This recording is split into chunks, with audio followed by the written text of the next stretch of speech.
Coming up next on the Passion Struck podcast, abuse is not something the victim chooses, but their circumstances after the abuse are their choice. This is not easy, and it's understandable why some don't get to fully heal, but it's worth every ounce of effort to try. Welcome to Passion Struck. Hi, I'm your host, John R. Miles, and on the show, we decipher the secrets, tips, and guidance of the world's most inspiring people and turn their wisdom into practical advice for you and those around you. Our mission is to help you unlock the power of intentionality so that you can become the best version of yourself. If you're new to the show, I offer advice and answer listener questions on Fridays. We have long-form interviews the rest of the week with guests ranging from astronauts to authors, CEOs, creators, innovators, scientists, military leaders, visionaries, and athletes. Now, let's go out there and become Passion Struck. Hello, everyone, and welcome back to Momentum Friday and episode 172 of Passion Struck. And thank you for each and every one of you who come back weekly to listen and learn how to live better, be better, and impact the show. If you're new to the show, thank you for being here, or you would like to introduce this to a friend or family member, and we so appreciate it when you do that. We now have starter packs both on Spotify as well as the Passion Struck website. And these are collections of our fans' favorite episodes that we put into lists to give any new listener a great way to get acquainted to our show. Just go to passionstruck.com/starter packs to get started. In case you missed my interviews from earlier in the week, they featured DJ Vanis, who's an Air Force Academy graduate, Air Force veteran, internationally acclaimed speaker for Fortune 500 companies, hundreds of tribal nations, and over 7,000 audiences worldwide. And we discuss his book, which launched earlier this week, The Warrior Within. I also interviewed Colin O'Brady yesterday, who is a 10-time world record-breaking explorer, entrepreneur, author, and expert on mindset. His feats include the first solo human-powered crossing of Antarctica, as well as the first human-powered row across the Drake Passage. And we discuss his new book, The 12-Hour Walk. My solo episode from last week was on taking responsibility for your actions and how you do it. Please check them all out. And I also wanted to acknowledge our fan of the week, Felicity Wheeler, who writes, "Your best yet. I listened to your episode with Kara Robinson Chamberlain twice. An unbelievable story of survival, but more importantly, how you grow through it. I never wanted it to end. I never leave podcast reviews, but after this incredible episode, how could I not? Felicity, thank you so much for your review, and thank you to all of you for your ratings and reviews, which go such a long way in helping us grow the popularity of this show and its rating. Now, let's talk about today's episode. Yesterday, I recorded an upcoming episode with Rabbi Avremi Zippel. Avremi was sexually abused over a 10-year period, and this is the third interview I've done over the past couple of months with victims of sexual abuse. The others included Carrington Smith and Kara Robinson Chamberlain, who I mentioned just a few moments ago. And I changed my episode that I was going to do this week to this one where I'm going to focus on this topic of abuse because I think it's something we don't talk about enough. And today I want to go into some of the statistics around abuse that I think you'll find pretty startling. The different types of abuse that there are, what causes abuse, the do's and don'ts for handling an abusive situation, and I'll give you 5 different ways that you can approach healing from an abusive situation. Thank you for choosing Passion Struck and choosing me to be your host and guide on your journey to creating an intentional life. Now, let that journey begin.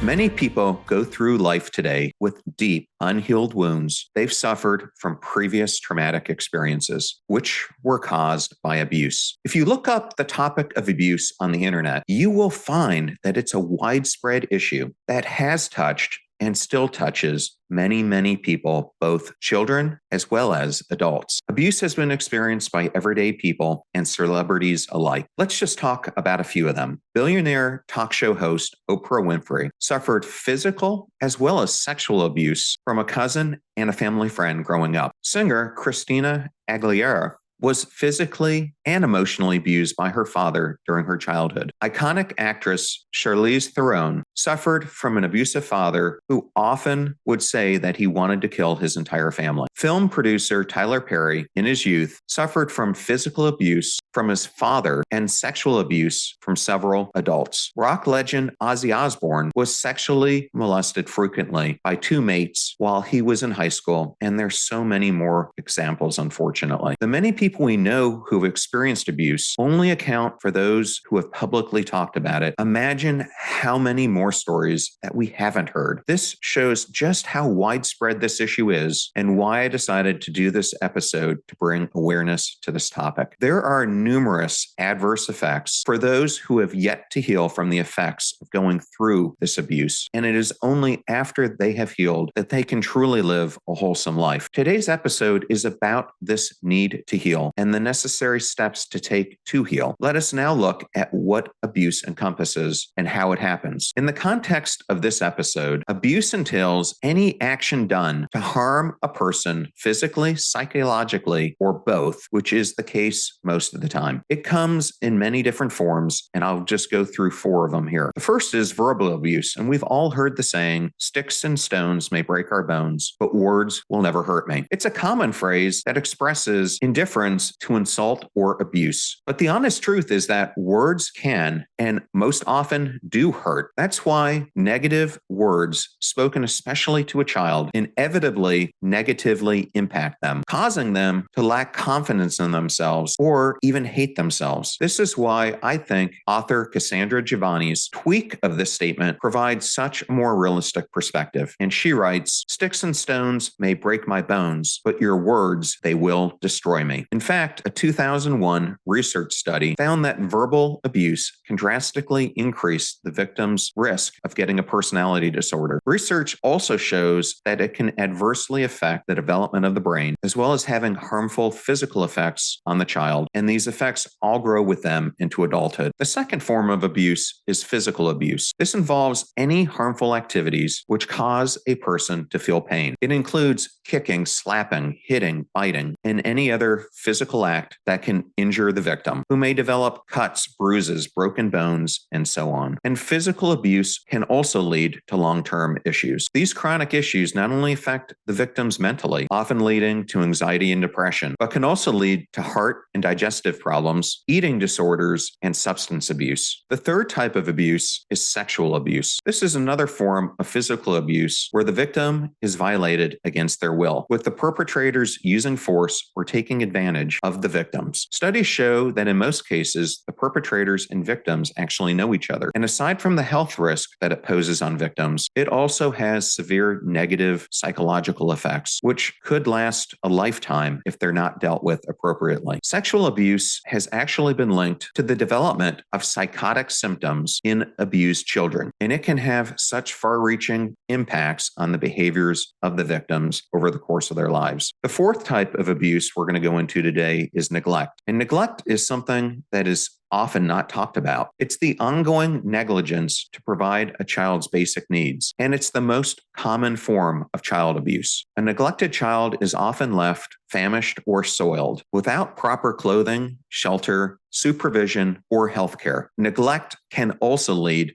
to brain development problems and leave many victims emotionally, socially, or psychologically impaired. So now that we've gone over those four different types of abuse, let's go into why abuse happens. Simply put, abuse occurs when a person decides to take advantage of a weaker individual and treat them in harmful ways. Let us look at the case of sexual abuse of a child. According to Joelle Castix, who was sexually abused for 2 years at the age of 15 by her high school choir director, the victim is carefully groomed before the abuse occurs. The child sex predator weeds out the stronger kids and those that they see with high esteem because they simply don't want to deal with that. And instead, they go and target what they perceive are the weaker ones. The bottom line is the abuser always looks for the easy victim. Then they use manipulation, gifts, spending their time with them, flattery, and attention to fill the holes in the child's weak and suffering self-esteem. When the abuse is in full force, they manipulate the victims into thinking that what's happening is not rape, but love, and they do it to isolate the victims from their family and friends, as well as make the abuser the center of their life. And that is how they create a compliant victim who is too scared to say no, fight back, leave, and often they become just too afraid to report. By the time the abuse is over, the victims are wounded, broken, scared, and most often alone. Whichever way abuse happens, the important thing to remember is that it is never the victim's fault. And that is why victim blaming is so dangerous, because it marginalizes the victim and makes it so much harder for them to come forward. The bottom line is abuse is a deliberate choice which is made by the perpetrator. So next, I'm going to go into how common actually is abuse. And I think these statistics are going to startle you if you've not heard them before. Statistically, it's estimated that 1 out of 4 girls and 1 out of 6 boys will be sexually molested in their lifetime. Child Protective Services received 676,000 reports of individuals experiencing abuse or neglect in the United States in 2016. According to the National Statistics Domestic Violence Fact Sheet, in the United States, almost 20 people per minute are physically abused by an intimate partner. If you consider this over a year's time, it equates to over 10 million men and women. Additionally, 1 in 4 women and 1 in 9 men experience severe intimate partner physical abuse, sexual violence, or stalking. And according to the World Health Organization, 1 in 5 women and 1 in 13 men will report being sexually abused between the ages of 0 and 17. Child abuse is a serious problem that has resulted in 1,849 fatalities in the U.S. in 2019 alone. And according to the Bureau of Justice Statistics, a person is abused in the United States every 9 seconds. So those are some pretty startling statistics. And so you might be asking, what are the possible influences on the abuser? Abuse is obviously an abnormal as well as an unacceptable behavior, leaving us to wonder why it even happens in the first place, as well as why is it so common? Sometimes the abuse is partly caused by issues that the parents, caregivers, spouse, partner, friend, family member are going through, which also must be addressed. These could be financial stress, unemployment, mental health issues, substance abuse, or alcoholism, as well as they too could have been abused when they were younger. An abused child is likelier to harm others when they're an adult, resulting in violence being passed down from one generation to another. It is thus vital to break this cycle of violence to avoid harmful multi-generational effects. This is not in any way to make excuses for the abuser, but to properly understand where this behavior originates, as well as to be in a better place to tackle it. So now that we've gone over all those details, let's go over some of the effects of abuse on victims. As I mentioned at the beginning, abuse often results in both physical and psychological effects, and most often both of them occur. Here are some of the most common side effects that are often seen. Victims experience low esteem. They constantly feel fear. They have increased anxiety disorder, as well as social withdrawal. They end up hurting people who love them. They make poor decisions with relationships. They are inclined towards alcoholism and substance abuse as a means of coping, and those are just the tip of the iceberg. So now that we've gone over some of those effects, what are the do's and don'ts if you're experiencing an abusive situation? Dealing with abuse is most often a traumatic experience. Any type of abuse is a severe infraction and must be dealt with correctly. Here are just a few do's and don'ts for handling one of these situations. We'll start out with the do's. If you're in immediate danger, call 911. It's important to find a therapist or someone that you can talk to help express what is going on. If you can't find a therapist, reach out to a hotline or a local support organization. It's so important to bolster your support network with people who care for you. Attempt to keep any exchanges that you have with the abuser to public places only. You should reflect on why you are keeping an association with the person who is causing you abuse. And as far as the don'ts, don't encourage or belittle the abuser. Don't respond by lashing out in anger, because this can lead to escalating the situation. Don't try to pacify or reason with them, and don't engage with them when you're alone. Now we're going to get to the main point of today's episode, which is how to tackle and heal from abuse. Here are just 5 ways that you can approach it. The first is to choose not to stay a victim. The power of choice can never be overemphasized. Abuse is not something that the victim chooses, but the circumstances after their abuse are their choice. This is not easy, and it's understandable why some don't get to fully heal, but it's worth every effort to try. Kara Robinson Chamberlain discussed this in our interview when she said, "I think the biggest takeaway is that we all go through difficult things, and we get to decide after something challenging what we take from that situation and how we choose to move forward. I do not choose to let that person continue to control me by defining me by what decisions he made. So I choose to be refined by what happened. I choose to take on the things that only make me stronger from that situation." And that is something that is within everyone's power. When you go through difficult things, to choose the parts that make you stronger. Know that you can't change the past, but you have to make peace with it so that you will be able to heal. So take that intentional and conscious choice to move on from your past trauma so you can step into the blissful future ahead. The second way that you can approach healing from abuse is by not shutting out your emotions. There is often a tendency for a person who is experiencing or who has experienced abuse to deny its existence and bury it deep within themselves. This behavior prevents them from appropriately processing the trauma and thereby getting onto the pathway of healing. In a previous episode, if you want to learn more about this, I talked about how to deal with your pains in healthy ways in order to find emotional healing, and I'll put a link to that in the show notes. Carrington Smith expressed the need for this emotional healing in ways that she approached it very well in our interview. And she said, "You're choosing joy. At every moment, you have a choice about what I will do with this. Choosing kindness over anger, choosing empathy, it's choosing humor. That's one of the most for me. I always try to choose humor because I can find humor in almost anything. And maybe it's a little twisted, but it's been an excellent tool for me when something I go through really sucks. If I can make it funny, it's so much better. It just helps, at least when you're going through it. By learning to be emotionally vulnerable and letting out your emotions, for example, crying when you need to, you will be able to deal with them more properly rather than giving into harmful habits, substance abuse, or alcoholism as a means to coping. Third, find a professional that suits you. Do your diligent research to find a trusted therapist that can adequately listen to you and be of help. Make sure that you're clear about what you want from that therapy. By doing this, you will be able to get treatment that's tailored to your unique needs and your personality, as there are different methods for each person. So I'm going to give you some of the most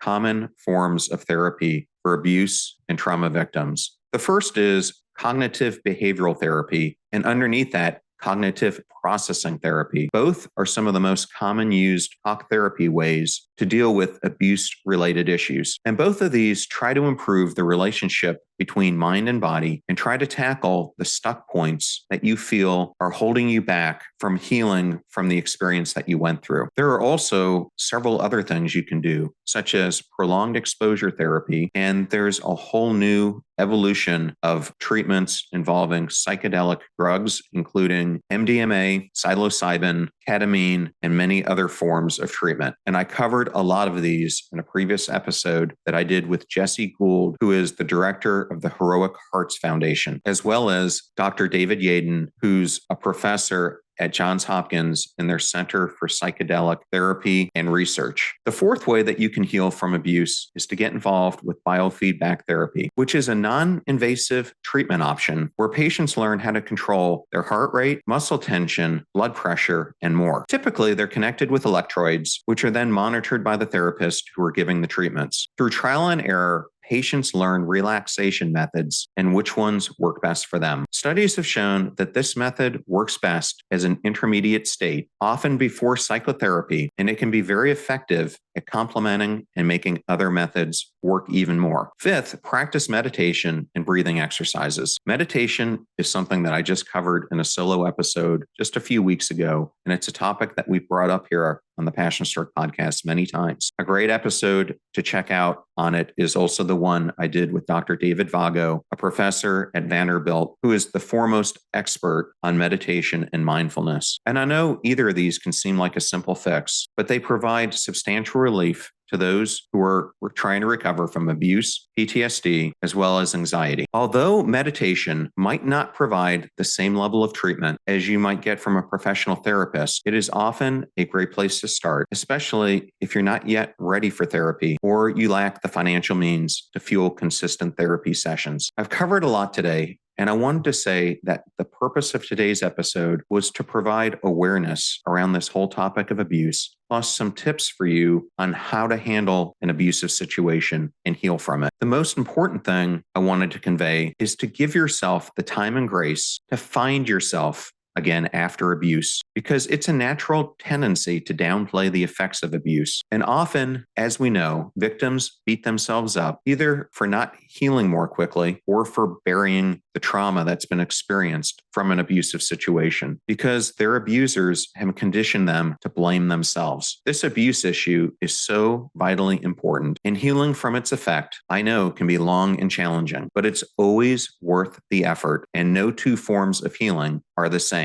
And that's why there is no time limit on recovery. It's about taking one small step at a time and making that conscious and intentional choice to heal. You might not have been a victim yourself if you're listening to this, but you might know someone who has. Share this episode with them if you think that it will help them. Offer your support in any capacity that you can, because you will be doing the good work of helping them heal. And if you want or need to speak to someone immediately about any abusive situation that you might be going through, I will put a number of resources in the show notes. I know today's episode was a difficult one for me to cover. I want to thank everyone who wrote in this week, and especially those who have listened. Thank you all so much. A link to the transcript will be in the show notes. You can find the video on YouTube, where we now have over 1 million views and over 360 videos. Advertiser deals and discount codes are all in one convenient place at passionstruck.com/deals. Please support those who support this show and make it free for you, our listener. I'm at John R. Miles, both on Twitter and Instagram, and you can also find me on LinkedIn. You're about to hear a preview of the Passion Struck podcast interview I did with Dr. Valerie Young, who is the co-founder of the imposter syndrome and the foremost expert in the world on the subject. She is the author of The Secret Thoughts of Successful Women: Why Capable People Suffer from Imposter Syndrome and How to Thrive in Spite of It. Do you want to work for yourself? Do you want to work for other people? Do you want to be in a team? Do you want to work outside, inside? Do you want to work in different parts of the country or the world at different times of the year? Do you want summers off? When you think about it that way, you figure out, what do you want your life to look like? Then you come up with ways to generate income that's going to allow you to have as much of that life as possible. Remember, we rise by lifting others. So share this show with those you love. And if you found this episode useful, please share it with someone else who can use this advice, especially if they're going through any form of abuse. In the meantime, do your best to apply what you hear so you can live what you listen. And we'll see you next time. Remember, live life passion struck.